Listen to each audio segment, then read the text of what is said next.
Hello guys, good morning. Welcome to Clear UPSC PCS. Here I am Abhishek Shukla with the Indian Express complete newspaper editorial and explained page analysis of 13th of January 2021. Okay, so now guys, अगर आपको news analysis पसंद आता है तो subscribe कर दीजिए channel को और बेल आइकन दबा दीजिए ताकि आपको इसकी नोटिफिकेशंस मिलती रहें. Okay, now let's start. And one more thing guys, अगर आप इस न्यूज़पेपर एनालिसिस को पढ़ रहे हैं तो आपको कहीं और से कुछ भी पढ़ने की ज़रूरत नहीं है, ठीक है ना, for UPSC and state civil services purposes. ठीक है, अगर आप इसके अलावा और कुछ पढ़ना भी चाहते हैं तो आप पीआईबी पढ़ सकते हैं अगर आपकी इच्छा है तो, वरना जितनी भी न्यूज़ इंपॉर्टेंट है हमारे एग्जामिनेशन पॉइंट ऑफ व्यू के लिए वो मैं डिस्कस कर दूंगा. अदर जो हमारे लिए इंपॉर्टेंट नहीं है वो मैं डिस्कस नहीं करूंगा. आपकी इच्छा हो तो आप पढ़ सकते हैं. Okay, now this is the message from WhatsApp. What hasn't change, तो क्या चेंज नहीं होगा. व्हाट्सएप की प्राइवेसी पॉलिसी है, आपको पता ही होगा. इसमें कहा गया WhatsApp can not see your private messages और hear your calls and neither can Facebook every private message, photo, video, voice messaging और document you send your friend, family and coworker in one group, one and one और group. Chat is protected by end-to-end encryption. It stays between you. तो वही इसमें कहा जा रहा है कि जो कोई भी चीज़ है वो शेयर नहीं की जाएगी और व्हाट्सएप और फेसबुक आपके प्राइवेट मैसेज को नहीं देख सकता. लोकेशन भी शेयर नहीं की जाएगी, ठीक है ना. ये सारी चीज़ें, इसके लिए एक एक्सप्लेन सेक्शन आया तो एक्सप्लेन सेक्शन में मैं आपको अच्छे से बता दूंगा जिससे आपको समझ में आ जाए कि आपको अनइंस्टॉल करना है या इंस्टॉल किए रहना है. now vaccine hit the road, over 50 lakh doses are shipped across India. तो वैक्सीन की डोजेज जो है उसकी शिपिंग स्टार्ट हो गई है, ठीक है ना. सीरम इंस्टीट्यूट ऑफ इंडिया, ये देखिए इंडिया की कोविशील्ड जो है वो लेके जाई जा रही है, ठीक है ना. Serum institute of India Pune base एक फर्म है, ठीक है. अब याद रखिए कि ये फर्म है, पुणे बेस फर्म है. Okay, so that is the thing. Pushing the envelope, supreme court stay form law, name panel for talks. तो सुप्रीम कोर्ट ने क्या किया है ये देखिए, सुप्रीम कोर्ट ने क्या किया, जो नए फॉर्म लॉ है उनके इम्प्लीमेंटेशन पे उन्होंने क्या कर दिया, स्टे लगा दिया, उसको होल्ड कर दिया है. देखिए, लॉ पे स्टे नहीं लगाया है, उसके इम्प्लीमेंटेशन पे स्टे लगाया. मतलब लॉ एज इट इज अभी है, बस उसका इम्प्लीमेंटेशन नहीं होगा. और सुप्रीम कोर्ट ने एक पैनल फॉर्म कर दिया है, वो पैनल 2 महीने में रिपोर्ट बना के देगा. क्लेमिंग तो सुप्रीम कोर्ट ने ये कहा कि जो नेगोशिएशन हुई थी गवर्नमेंट और फार्मर्स के बीच वो फ्रूटलेस थी, उसमें मतलब कि कोई उसका सॉल्यूशन नहीं निकल पाया. It added the stay on implementation of all the 3 farm law में assures the hurt feeling of protecting farmers and encourage them to come to the negotiating table with confidence and the good faith. तो वही है कि implementation पे stay लगा दिया गया है इस विश के साथ कि फार्मर्स आए टेबल टॉक पे और अपनी बातें रखें और एक पीसफुल तरीके से इसका कोई सॉल्यूशन निकले. The 3 farm laws are farmer produce trade and commerce promotion and facilitation act है, एसेंशियल कमोडिटीज एक्ट है और एक पेज नंबर 4 पे दिया गया है, सेकंड पेज में यहाँ पे होगा, farmer empowerment and protection agreement on price assurance and farm service act 2020. ये 3 एक्ट्स हैं जिन पे प्रॉब्लम चल रही है. Most on supreme court committee have backed form law called protest misguided. तो अभी ये क्या है ना कि ऑल इंडिया किसान संघर्ष कोऑर्डिनेशन कमेटी जो है वो कह रहे हैं कि सुप्रीम कोर्ट ने जो कमेटी बनाई है 4 मेंबर्स की, उसमें 3 मेंबर्स जो हैं वो क्या है, वो इन फार्म बिल को सपोर्ट करते हैं. तो ये कह रहे हैं कि हम बाइकआउट कर रहे हैं और हम इस कमेटी के रिकमेंडेशन को नहीं मानेंगे, ठीक है ना. इनका मानना ये है. तो उन्होंने कहा कि केवल एक ही है जो इनको रैशनल लग रहे हैं, न्यूट्रल लग रहे हैं और 2 लोग इसको सपोर्ट करते हैं. Now farm union welcome stay but reject panel it pro government. तो वही बात यहाँ पे भी है, दोनों समझ लीजिए वही है कि it would not participate in the consultation process to be initiated by a 4-member committee appointed by Supreme Court to resolve the standoff. तो ये कह रहे हैं कि हम पार्टिसिपेट ही नहीं करेंगे उसमें, क्योंकि 3 लोग प्रो गवर्नमेंट हैं और गवर्नमेंट के जो 3 फॉर्म्स लॉज हैं उनको क्या करते हैं, सपोर्ट करते हैं. Okay, that's the thing. ये चीज आपको याद रखनी है. Okay, now let's move further, देखें क्या इंपॉर्टेंट रहेगा। फेज, ये जो पेज नंबर 4 होता है, सेकंड पेज का जो होता है, इस पे क्या होता है कि ये उसी का एक्सटेंशन होता है फर्स्ट पेज का। ओके, नाउ ये सिटी पेज है, तो सिटी पेज ये दिल्ली का है। इसमें आप देख लीजिए बर्ड फ्लू में आपको क्या क्या करना है। Bird flu health adviser, be careful, don't panic. Bird flu is a viral disease of poultry and other birds, including wild and migratory birds. It is caused by influenza type H5 और H7 virus. It may be transmitted to human being. तो H5 और H7 virus से होता है। H5N1 इसका code word हुआ है उसका वायरस का, ठीक है ना। ह्यूमन बींग में ट्रांसमिट हो सकता है। अब इसमें करना क्या है, करना क्या है कि बॉइल्ड चीजें खानी है, मेन चीज यही है, वॉश हैंड करना है। और डोंट्स में मेजरली यही चीज दी हुई है कि हाफ कुक्ड फूड आपको नहीं खाना है, वाटर बॉडी के पास नहीं जाना है, कोई मरे हुए बर्ड्स हैं तो उनके कांटेक्ट में नहीं आना है, यही सारी चीजें दी हुई है, ठीक है। Capital prepare for shot in arms, तो वही वैक्सीनेशन के लिए बात की गई है। More wildlife in Aravallis at Faridabad Gurgaon then at Asola need better protection study. तो वाइल्ड लाइफ कॉरिडोर जो है अरावलीज के फरीदाबाद और गुड़गांव में, उनको ये कहा जा रहा है कि उनको बेटर प्रोटेक्शन की जरूरत है। अब इसमें क्या है देखिए, the wildlife corridor of Aravalli in Gurgaon Faridabad harbours is a richer variety of mammals than the Asola wildlife sanctuary. तो असोला से वाइल्ड लाइफ सेंचुरी से जो अरावलीज हैं जो गुड़गांव फरीदाबाद में, वहां पे ज्यादा वाइल्ड लाइफ सेंचुरी है। Despite not having as much protection, तो फिर भी यहाँ पे कोई बहुत ज्यादा प्रोटेक्शन नहीं दिया गया। Indicate the importance of preserving this section of forest cover in Haryana. तो फंडिंग है वो बताती है कि यहाँ पे फॉरेस्ट कवर का प्रोटेक्शन होना चाहिए। The study a systematic assessment of mammals in the wildlife corridor formed by Aravalli in Gurgaon and Faridabad with the Asola Wildlife Sanctuary in Delhi has been carried out by Sunil Harsena, a researcher from Manjarbil with input from ecologist Dr. Ghazla Sahabuddin and environmental analyst Chetan Agarwal. तो साहबुद्दीन और चेतन अग्रवाल के उसमें management में ये इसका protection किया जाता है और इसी में एक रिसर्च की गई। इसमें कहा जा रहा है फरीदाबाद और गुड़गांव जो वाइल्ड लाइफ एरियाज हैं जहाँ पे बायोडाइवर्सिटी है, एक गुड वेराइटी ऑफ मैमल्स मिलते हैं, वहां पे उसका प्रोटेक्शन हो जाएगी। बात आती है अरावलीज की। Aravallis oldest old fold mountain है वर्ल्ड की, ठीक है ना। ये एक्सटेंड करती है, ओके मैं आपको हाँ, दिल्ली से अहमदाबाद तक करती है, मैं ऐसे बता देता हूँ आपको। दिल्ली से अहमदाबाद तक एक्सटेंड करती है, गुड़गांव और हरियाणा में इसके अरावलीज आते हैं।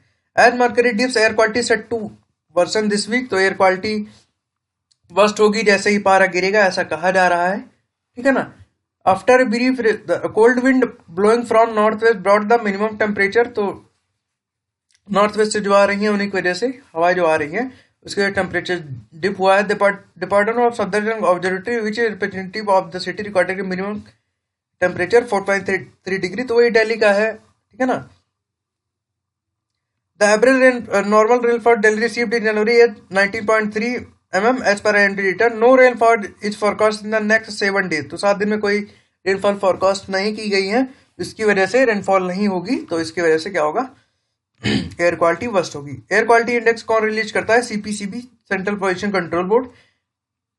एक्यूआई में कौन कौन से पॉल्यूटेंट आते हैं, तो ग्राउंड लेवल ओजोन आती है O3, particle pollution particulate matter जो होता है PM2 PM10 PM2.5, carbon monoxide, sulphur dioxide, nitrogen dioxide, इतनी होती है, याद रखिए प्रीलिम्स में पूछ सकता है। ओके ना, अब फार्मर्स क्या करें, not just Lohri seem like we might celebrate Baisakhi at Singhu too, तो उन्होंने कहा कि लोहड़ी नहीं, ऐसा लग रहा है कि हम बैसाखी भी यहीं सिंधु बॉर्डर पे ही मनाएंगे। Okay, that is the thing.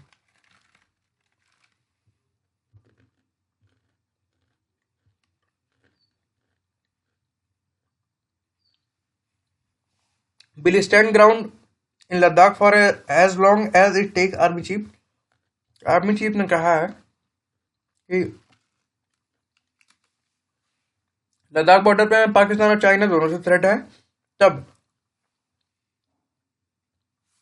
जितना भी टाइम लगेगा, जितनी भी प्रॉब्लम्स है, उनके लिए हम तैयार हैं और इंडियन फोर्सेज जो है वो प्रिपेयर्ड है उसके लिए। हमें जितना टाइम लगेगा, जितना भी टाइम लेगा वो स्टैंड ऑफ, उतने टाइम तक हमारी फोर्सेस वहां पे रहेंगी। वैसे भी रहती हैं, बट अभी ज्यादा टाइटनिंग हुई है। इंडिया हैज लॉट एक्सेस, अभी यह है कि the army chief side stepped question about how much land India has lost access to since stand off begin in early May. तो मई से जो स्टैंड ऑफ हुआ, कितनी जमीन इंडिया ने लॉस्ट की है। तो आर्मी चीफ ने कहा है कि the situation is the same as it was last year. तो उन्होंने कहा लास्ट ईयर जैसा था उतने पे ही है, कोई जमीन, कोई हमारी लैंड गई नहीं है। He said we are hoping that based on principle of mutual and equal security we will be able to reach an agreement। तो इन्होंने कहा है कि म्यूचुअल एग्रीमेंट और यू नो इक्वल सिक्योरिटी के बेसिस पे हम किसी एग्रीमेंट पे पहुंचेंगे। Okay, now Assam forms panel to identify collaborator of illegal migrant. तो इलीगल माइग्रेशन जो हो रहा है उसमें क्या है कि असम ने क्या किया है, एक पैनल फॉर्म कर दिया है, पुलिस फोर्सेस हैं उसमें, पुलिस के ऑफिशियल्स हैं उसमें।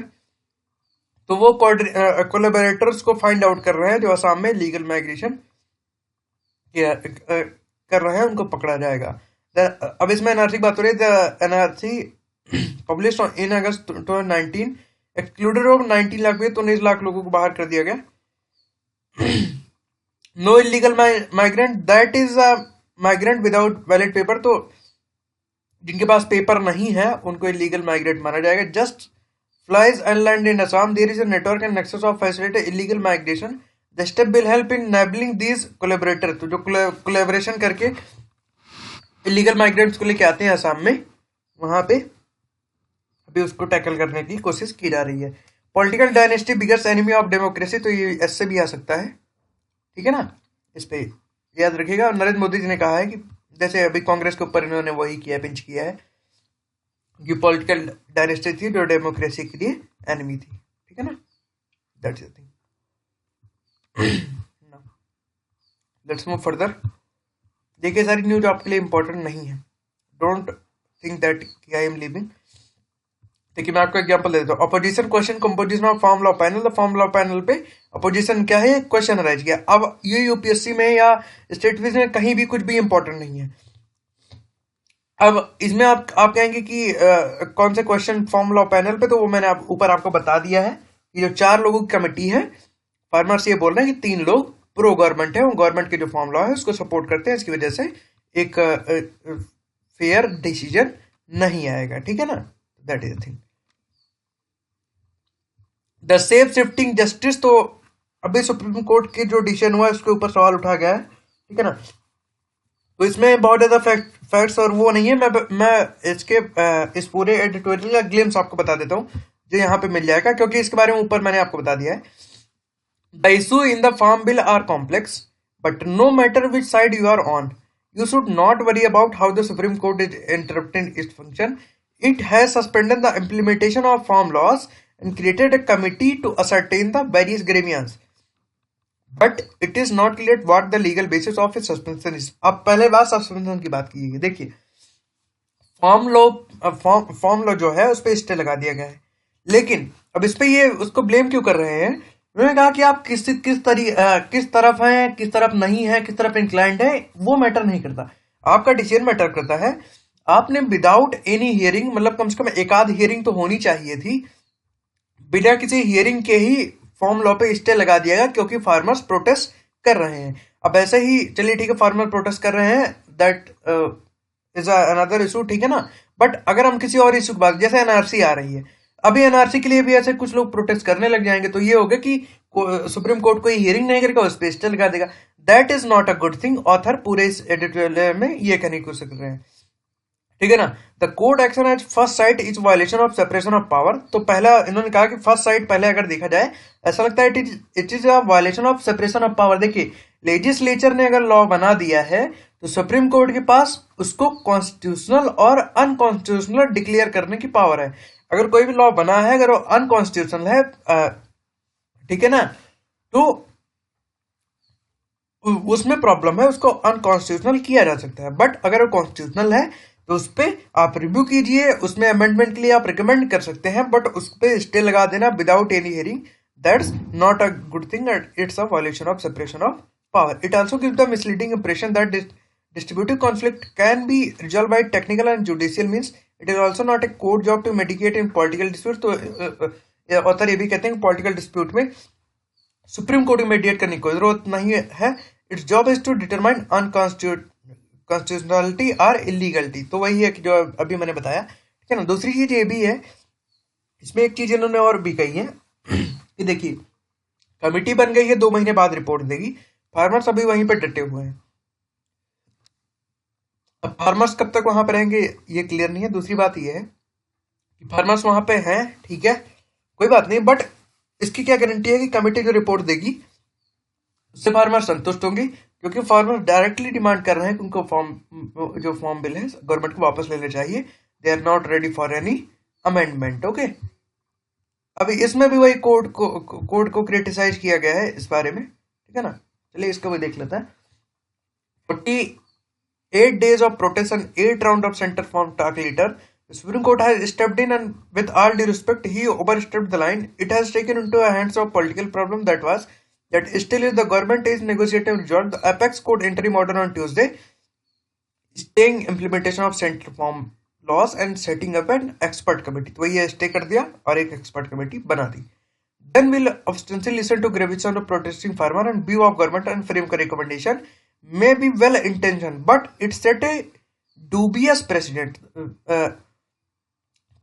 तो इन्होंने कहा कि इंटेंशन भले ही सही हो, बट ड्यूबियस प्रेसिडेंट टाइप की एक चीज कर दी है पहले, by announcing not on constitutionally of law but on setting and specially the protest against it. तो वही है कि इन्होंने कॉन्स्टिट्यूटिव ऑफ लॉ को ध्यान नहीं रखा, प्रोटेस्ट के थ्रू इसमें इन्होंने क्या कर दिया, स्टे कर दिया. That is the first thing. 2, it is now showing a clear double standard. Over the past few years, Supreme Court has shown a marked lack of urgency and, in fact, the distressing inattention to cases that have involved important constitutional questions. तो उन्होंने कहा constitutional question जो जो भी issues हुए हैं जिसमें constitutional question involve होते हैं, गवर्नमेंट ने उनमें अर्जेंसी नहीं दिखाई, बट इसमें इन्होंने अर्जेंसी दिखा दी. ये क्या करता है, it is showing the clear double standard. ये सुप्रीम कोर्ट के डबल स्टैंडर्ड को शो करता है. In many cases by dealing by turning away, it has allowed a fate a complete created a new fact on ground, and in fact what a denial of justice. उन्होंने denial of justice की भी बात की है. Now it's already in making into a own hunt for ongoing impasse between government and farmer on 3 farm law. तो उन्होंने कहा कि अब अगर सुप्रीम कोर्ट ने इंटरवेंशन किया है तो उसके हाथ में है, अब सुप्रीम कोर्ट के हाथ में है कि दोनों को कैसे करेंगे. And its enthusiasm to playing arbiter therefore raise question. तो बीच में जो पॉलिटिकल सीन के बीच में सुप्रीम कोर्ट ने इंटरवेंशन किया है, तो उन्होंने कहा कि इसके लिए ये भी उनके सुप्रीम कोर्ट के ऊपर क्वेश्चन रेज करता है. Okay, there is disruption between the farmer and government, which began with the latter bid to push through the legislation amid a pandemic and an economic downturn without any consultation or outside parliament. ठीक है ना. Their disrupt has only deepened and flared because of government's subsequent attempt to talk down the protester and to call the name. Indeed, the Attorney General told the court Tuesday that Khalistan have infiltrated the protest. तो ये इसमें ये कहा जा रहा है कि pandemic है, इकोनॉमिक डाउनटर्न हो रहा है, लेकिन विदाउट एनी कंसल्टेशन जो प्रोटेस्टर, गवर्नमेंट ने क्या किया, गवर्नमेंट ने प्रोटेस्टर से टॉक की भी बात की, ठीक है ना. और दूसरी बात इसमें क्या कहा जा रहा है कि ऐसा कहा जाता है कि जो खालिस्तानी समर्थक है, खालिस्तानी सपोर्टर है, वो क्या करते हैं, यहाँ पे फंडिंग प्रोवाइड कराते हैं. If the government reform was seen to be arrogant and top down, the court effort lent themselves to begin being viewed as presumptuous and opaque. ये कहा जा रहा है कि अगर गवर्नमेंट रिफॉर्म जो है वो एरोगेंट है एंड टॉप डाउन है, तो कोर्ट का जो एफर्ट होना चाहिए वो भी व्यूड होना चाहिए और उपयोग होना चाहिए, जिसमें दोनों चीजें हुआ. अब इसमें वही है कि 2 चीज मैंने आपको बताई ना, कि पहली बात तो एक्सपर्ट कमेटी की बात है, फार्मर्स अभी भी जो एक्सपर्ट कमेटी उस पर ट्रस्ट नहीं कर रहे हैं. दूसरी बात, without any hearing, without judicial review में वही है कि अगर इलीगल है कोई लॉ, उसको आप अनकॉन्स्टिट्यूशनल डिक्लेयर कर सकते हैं, but without any hearing staying. That is the criticism जो कि ऑथर लिखते हैं। Okay, let's move further. ये दोनों हो गए। सीजन ऑफ सेक्रीफाइस, तो पंजाब फार्मर्स के बारे में बात की गई है। फार्म लॉबी जो प्रोटेस्टर हैं वो क्या कर रहे हैं, इंस्पिरेशन ले रहे हैं जैसे बाबा जी नानक साहब जी से, ठीक है ना, तो ऐसे वो इंस्पिरेशन ले। ये मैं डिस्कस करूंगा। स्वामी विवेकानंद जी के बारे में बहुत अच्छा लिखा गया है, इस पे क्वेश्चन आ सकता है मेंस में, ठीक है ना। इसको हम लास्ट में डिस्कस कर लेंगे। NIA chargesheet doc for app to guide IS missile, तो एक डॉक्टर है, तो नेशनल इन्वेस्टिगेशन एजेंसी ने क्या किया है कि एक डॉक्टर ने उनके ऊपर चार्जशीट दे दिया, तो उन डॉक्टर ने क्या किया था, एक ऐप बना दिया जो आईएस की जो मिसाइल है उसको गाइड करने के लिए वर्क करेगा। वे डॉक्टर हैं तो उनको अपना काम करना चाहिए, but doctor Abdul Rahman also achieved significant progress toward developing a medical application for treatment of ISIS terrorists। तो ISIS टेररिस्ट के लिए के ट्रीटमेंट के लिए भी देखिए उनके मिसाइल के लिए भी गाइडेड एक ऐप बनाया, और इन्होंने क्या किया कि एक ऐप इसलिए भी बनाया कि ISIS के जो लोग बीमार होते हैं उसके उनके मेडिकल ट्रीटमेंट के लिए भी इन्होंने एक ऐप बनाया। इसके लिए एनआईए ने इनको क्या कर लिया, गिरफ्तार कर लिया। Panel looking into TRP system submit report to ministry, तो भी टीआरपी का जो स्कैम हुआ था उसके लिए एक कमेटी बनाई गई थी, 4 मेंबर कमेटी थी। प्रसार भारती जो चेयर वो सीईओ हैं, उन्होंने क्या किया था कि वो हेड है इसके, and broadcast audience research council BARC the primary body that publish TRP in India. तो टीआरपी को पब्लिश कौन करता है, बार्क पब्लिश करता है, और बार्क ही वो बॉक्सेस लगाता है जिससे टीआरपी मेजर की जाती है। तो अभी वो उसी के लिए लुक करते हैं कि उसकी रिपोर्ट कब तक आएगी टीआरपी की, ठीक है ना। हाउ प्राइवेट इज व्हाट्सएप, तो ये भी ये जो मैंने ऊपर आपको बताया था कि नीचे एक्सप्लेन पेज है, तो उसमें मैं डिस्कस कर दूंगा, ठीक है ना। तो ये एक्सप्लेन पेज और वो स्वामी विवेकानंद जी वाला वो हम लास्ट में डिस्कस करेंगे। अर्थराइटिक ड्रग के बारे में थोड़ा दिया गया है, बहुत डीप में मेडिकल थिंग है, बट हमें ज्यादा जानने की जरूरत नहीं है। इसमें क्या क्या है, 2 अर्थराइटिक की जो ड्रग है, टोसिलीजुमैब है और सारिलूमैब है। टोसिलीजुमैब और सारिलूमैब, इसमें क्या जा रहा है कि required organ support after 10 days. Those given tocilizumab required organ support after 10 days on an average. Those on sarilumab required 11 days. Those in control and required organ support system in a single day. तो वही है कि इनको use करने के बाद organ support जो चाहिए वो 10 डेज और 11 डेज की चाहिए सब्सिक्वेंटली, और अदर जो वैक्सीन अदर जो दवाएं उनका यूज करने के बाद पहले दिन से पर सिंगल डे ही ऑर्गन सपोर्ट की जरूरत पड़ने लगती है। US house panel vote demanding Pence Trump power, तो ट्रम्प को इम्पीच के लिए इनिशिएशन हो गया है। अब इनिशिएशन के लिए होता है सबसे पहले सिंपल मेजोरिटी से इनिशिएशन हो जाता है, बट बाद में सीनेट में उसका पूरा प्रोसेस होता है। उसमें एक कोर्ट टाइप की लगती है, 2/3 मेजोरिटी से पास होना चाहिए इम्पीचमेंट यूएस प्रेसिडेंट का, ठीक है ना। तो उसमें पूरा चलता है कि कौन कौन से एलिगेशन है, उन पे एलिगेशन कंफर्म होते हैं, उसके बाद फिर उसकी मेजोरिटी डिक्लेयर होती है, उसके बाद उसके प्रेसिडेंट को इम्पीच कर दिया जाता है, ठीक है ना। That is the thing. No compromise on sovereign equality and engagement with India और चाइना। तो ओली ने क्या कहा है, ओली अभी तक चाइना के उस पे सपोर्ट पे इंडिया के अगेंस्ट खड़े थे, बट कल ही परसों में उन्होंने कहा कि हम इंडिया से टॉक करेंगे कि जो वो काला पानी ओलंपिया धुरा वाला रीजन है वो नेपाल को दे दिया जाए नेगोशिएशन के थ्रू। बट अभी आज उन्होंने कहा है कि हम अपनी सॉवरेनिटी से सॉवरेन इक्वलिटी से कभी भी कोई कॉम्प्रोमाइज नहीं करेंगे, चाहे वो इंडिया और चाहे चाइना हो।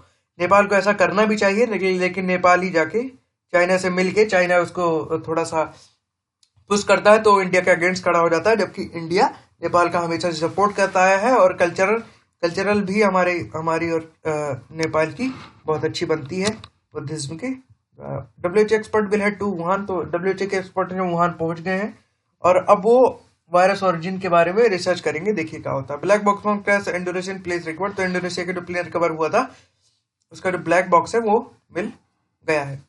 कौन का प्लेन का नाम क्या था, बोइंग 737-500, ठीक है ना।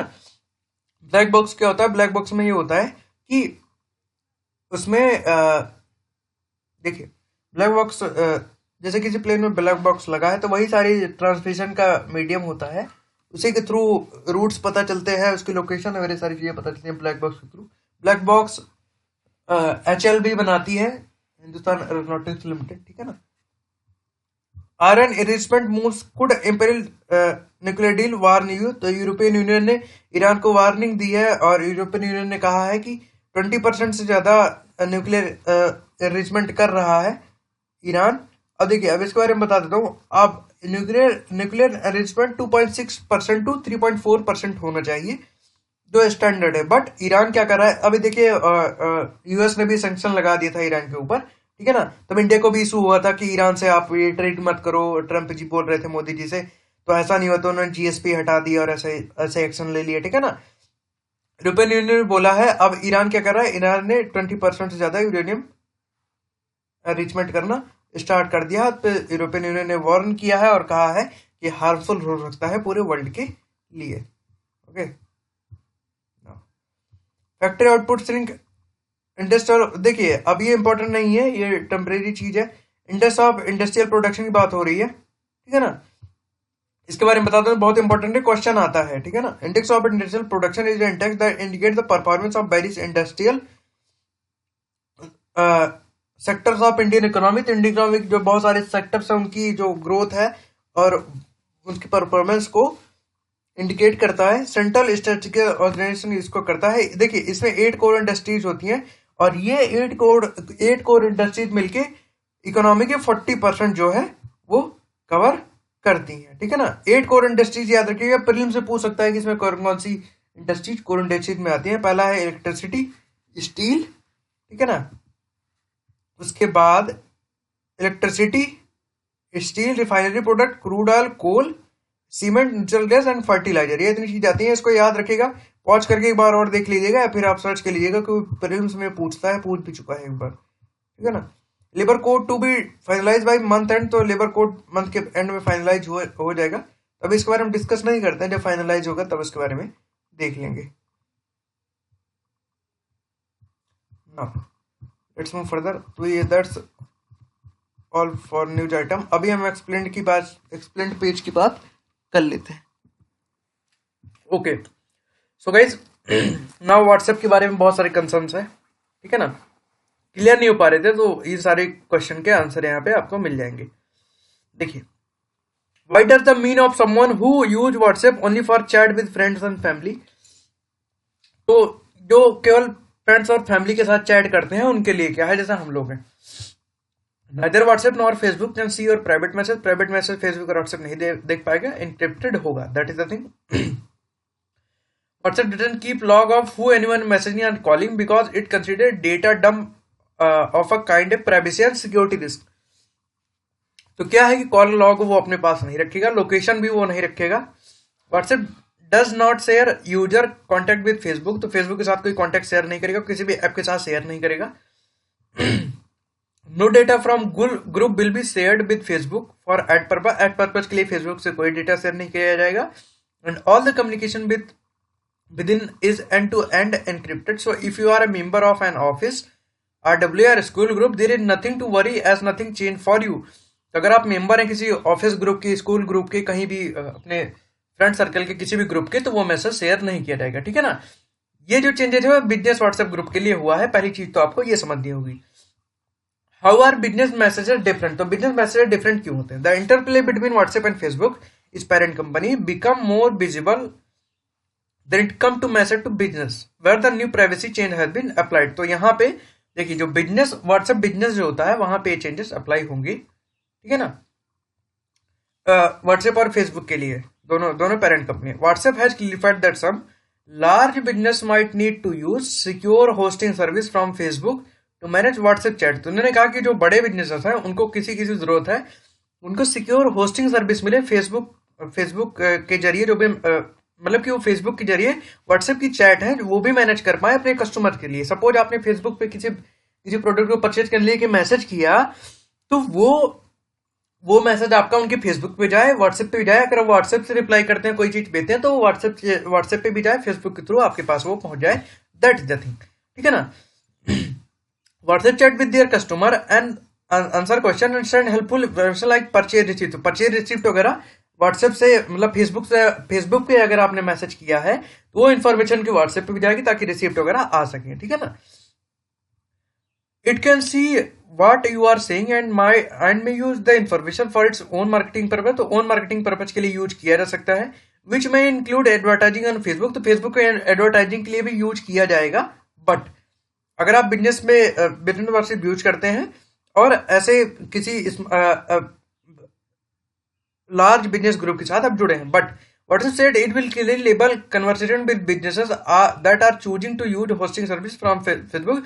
तो जो भी businesses accountants हैं जो hosting services को Facebook से choose करेंगे उन्हीं के साथ ऐसा होगा. So clearly business messaging which WhatsApp has gradually activating across many market will ultimately result in advertising based on preference you have shown to the business. तो बिजनेस पे अगर आप एडवर्टाइजिंग प्रेफरेंस शो करते हैं तभी आपको आपका जो नंबर है और ये सारी चीजें शेयर की जाएंगी, वरना नहीं करेंगे. Using the shop feature on WhatsApp could also open up your preference of for targeted ads on other Facebook products such as Instagram. वही है कि अगर आपने 100 फीचर्स का व्हाट्सएप यूज किया है और आपसे कोई जुड़ा हुआ है तो इंस्टाग्राम फेसबुक के कोलैबोरेशन ऑटोमेटिक हो जाएगा और वहां पे आपकी इन्फॉर्मेशन शेयर हो जाएगी. What change for you this scenario if you are on Facebook? Nothing. तो फेसबुक पे पर्सनल चैट आपकी नहीं जाएंगी, दैट इज अ थिंग. ठीक है ना. नाउ और if you are not nothing change for you WhatsApp user you can not be shown ads on Facebook. तो आप फेसबुक पे आपको एड्स दिखाई नहीं देंगे. लार्ज फॉलोइंग पे भी प्रॉब्लम नहीं है. ठीक है ना. Do my Facebook friend get to know what my WhatsApp contact are sending me. तो क्या क्वेश्चन ये सबसे ज्यादा राइज हो रहा था कि क्या जो हमारे व्हाट्सएप मैसेज आएंगे फेसबुक के दोस्त हमारे देख पाएंगे? ऐसा नहीं है, ऐसा बिल्कुल भी नहीं होगा. Which countries have a different policy? तो यूरोपियन यूनियन की डिफरेंट पॉलिसी है. वो data protection regulation, general data protection regulation उनके पास लॉ है. ठीक है ना. तो उसके थ्रू क्या है कि आपका कोई भी डेटा सर्वर पे स्टोर नहीं होता, कोई भी डेटा शेयर नहीं किया जा सकता. और उसमें यूरोप में क्या है कि आपको अपने डेटा को इरेज करने की खुद की पावर होती है, आप अपने डेटा को इरेज कर देते हैं. बट इंडिया में ऐसा क्यों नहीं है? इसमें क्लियरली दिया गया है इंडिया में कोई ऐसी रेगुलेटरी अथॉरिटी नहीं है. India lacks a regulatory authority. Until the personal data protection will become law it will hurt to polish tech companies to how user data should be processed. Okay.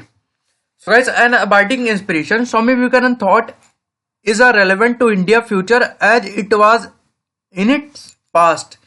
देखिए ये question जो है ना ये UPSC direct आपसे पूछ सकता है. जैसे गांधी जी के बारे में पूछा था कि I forget the exact question, बस उस क्वेश्चन की इंटेंशन यही थी. गांधी जी के जो थॉट थे, गांधी जी की जो आइडियोलॉजी थी, प्रेजेंट टाइम पे अगर आपको इम्प्लीमेंट करना है. देखिए यूपीएससी ऐसा ही क्वेश्चन पूछ रहा है अभी. देखिए इंडस वैली सिविलाइजेशन से भी उसने पूछा था क्वेश्चन कि जो पहले पैटर्न थे, जो पहले जो सिटी का स्ट्रक्चर था वो प्रेजेंट टाइम को कैसे एक कंटिन्यूटी दे रहा है, मतलब प्रेजेंट में कैसे कंटिन्यू हुआ. ठीक है ना. तो वो प्रेजेंट देखिए पास्ट सिनेरियो को प्रेजेंट से मैच करके चल रहा है, तो उसी हिसाब से आपको प्रिपेयर होना पड़ेगा. अब सबसे पहले ये क्वेश्चन डायरेक्ट आ सकता है. Swami Vivekananda thought is as relevant to India future as it was in past. तो ये क्वेश्चन है आपके लिए. ये क्वेश्चन आप अटेम्प्ट कर सकते हैं, कमेंट सेक्शन में आप बता दीजिएगा. बट और अगर आप इसका रिव्यू चाहते हैं इस क्वेश्चन का तो आप मेरे पास मैसेज कर सकते हैं. मैं व्हाट्सएप अगर आप कहेंगे तो मैं व्हाट्सएप नंबर अपना कमेंट में डाल दूंगा. Okay. Now let's discuss. Swami Vivekananda is inspiration behind national youth day. National youth day था कल.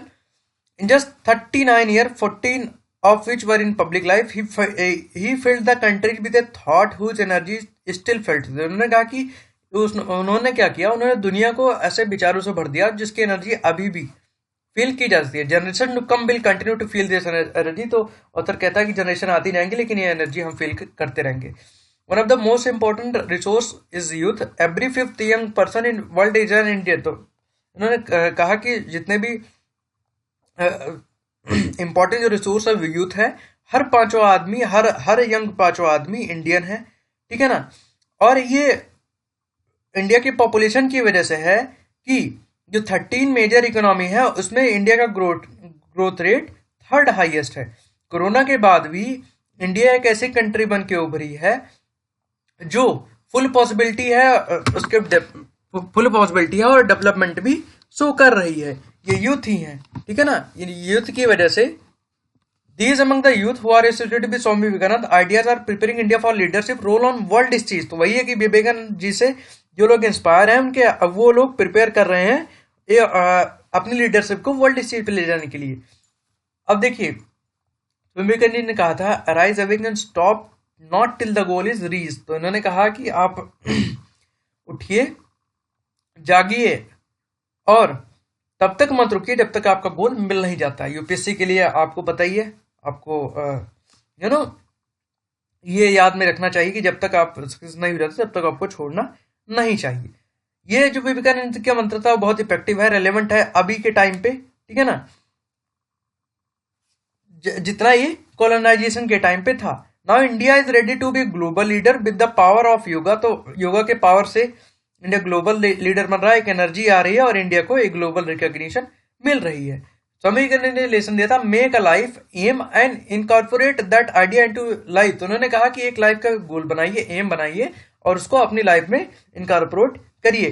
Think that thought over and over again, उस पर बार बार सोचिए। ड्रीम इट लिव इट, इन्होंने ये भी कहा कि ड्रीम इट लिव इट, जो आप सपने देखें उसको आपको जीना होगा, उसको आप जीना चाहिए। This is the secret of being successful. Successful बनने का सीक्रेट है।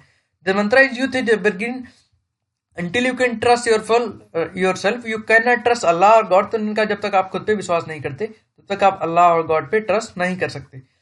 विवेकानंद जी ने सनातन धर्म पे शिकागो में भाषण दिया था 1893 में। थीम था विश्व बंधुत्व, tolerance, cooperative, participation, religion, culture, nationalism and collective Indianness. World religion के पार्लियामेंट में इन्होंने कहा था कि इंडिया एक ऐसी कंट्री है जो सारे रिलीजन के जितने भी लोग हैं सबको शेल्टर देता है, सारे रिलीजन का रिस्पेक्ट करता है। और उन्होंने कहा यही हमारा सनातन धर्म है, यही सनातन रिलीजन है। The world is lesson of tolerance and universal acceptance. तो उन्होंने कहा कि हम एक सीख देते हैं यूनिवर्सल एक्सेप्टेंस और टॉलरेंस की। उन्होंने कहा कि हम पहली लेबोरेटरी हैं जिन्होंने सेकुलरिज्म को प्रोटेक्ट किया था। गाइस बहुत अच्छा एडिटोरियल है, मतलब एकदम मजा आ जाएगा आपको पढ़ के। और ये क्वेश्चन आप अटेम्प्ट जरूर कीजिएगा। Swami Vivekananda thought is relevant to India future at is what in past. मैं आपको बताता हूँ कि अगर आप ये अटेम्प्ट करेंगे ना, तो अगर किसी और भी जो ग्रेट लीडर्स ने उनके बारे में पूछेगा तो आपको एक अच्छी स्ट्रक्चरिंग मिल जाएगी। His vision also gave rise to idea of Antyodaya. तो उन्होंने अंत्योदय की जो आइडिया है उसको भी राइज किया। Until the upliftment of the last poor person in the country in short development is meaningless. उन्होंने कहा जब तक जो लास्ट पर्सन है हमारी सोसाइटी का, जो पुअर स्टेटा है, उसका डेवलपमेंट जब तक नहीं होगा तब तक हम किसी भी डेवलपमेंट के लिए सोच नहीं सकते। Swami Vivekananda combined thinking of different religion, community and tradition. He thought inspire liberation from inertia. तो उनके जो थॉट्स हैं वो इनर्सिया से, मतलब इनर जो सोल है उससे लिबरेशन की बात करते हैं। This is the reason Swami Vivekananda also no opponent in the country. तो उन्होंने कहा ये यही रीजन है कि स्वामी विवेकानंद जी का कोई अपोनेंट कंट्री में नहीं था, वरना सबके कोई ना कोई अपोनेंट होते हैं। Everyone bows his ideas. In the 19th century the spoke person of Sanatan religion who was called the cyclonic Hindu due to his views. उन्होंने कहा कि जो साइक्लोनिक हिंदू अभी 19th century में कहे जाते हैं वो क्या है, वो इन्हीं के व्यूज की वजह से। It is standing formally on the world stage with his positive thinking, his idea remain fresh and relevant. तो उन्होंने कहा इनका आइडिया फ्रेश और रिलेवेंट रहेगा, ये याद रखिएगा, ठीक है ना। प्रहलाद सिंह पटेल जी ने लिखा है, बहुत अच्छा लिखा है, ठीक है ना। तो ये क्वेश्चन आप अटेम्प्ट कीजिएगा। Swami Vivekananda thought is relevant to India future as it was in past, ठीक है ना। Thank you guys. इस आंसर के लिए इतना ही। अगर आपको न्यूज चैनल से पसंद आ रहा है तो आप सब्सक्राइब कर दीजिए, कमेंट भी कीजिएगा, क्वेश्चन जरूर अटेम्प्ट कीजिएगा। और आपको सही आ रहा है तो सब्सक्राइब करके लाइक कर दीजिएगा। ओके, क्वेश्चन अटेम्प्ट करने के बाद आप कमेंट में इसको डाल सकते हैं। अगर आपको मेरे पास भेजना आप कमेंट कीजिएगा, मैं आपको व्हाट्सएप नंबर दे दूंगा, मैं रिव्यू भी कर दूंगा उस आंसर को। Okay guys, thank you, have a good day and as always हारा वही जो लड़ा नहीं।